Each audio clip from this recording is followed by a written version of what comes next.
L'incendie s'est déclaré vers 22h30.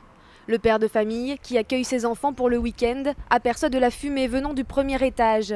Il se précipite mais se retrouve assailli par les flammes et saute alors par la fenêtre pour appeler un de ses voisins à l'aide.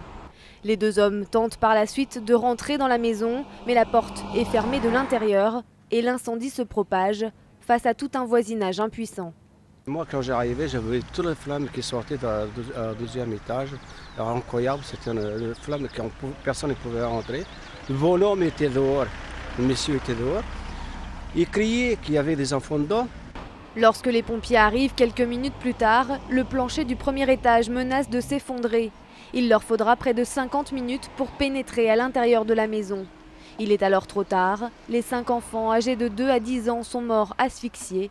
Le drame a soulevé une vague d'émotions dans le quartier. On va voir comme ça, c'était un monsieur qui avait le corps sur la main, c'est vrai qu'il voulait... Mais bon, ce qui est arrivé, c'est quand même un truc qu'on a du mal à avaler quand même. 5 enfants, j'en ai aussi, c'est vrai que c'est dur. Le père de famille a été hospitalisé pour des brûlures au second degré, mais son pronostic vital n'est pas engagé. La mère des enfants a, elle, été prise en charge par des psychologues. Selon les premières constatations, l'incendie serait d'origine accidentelle.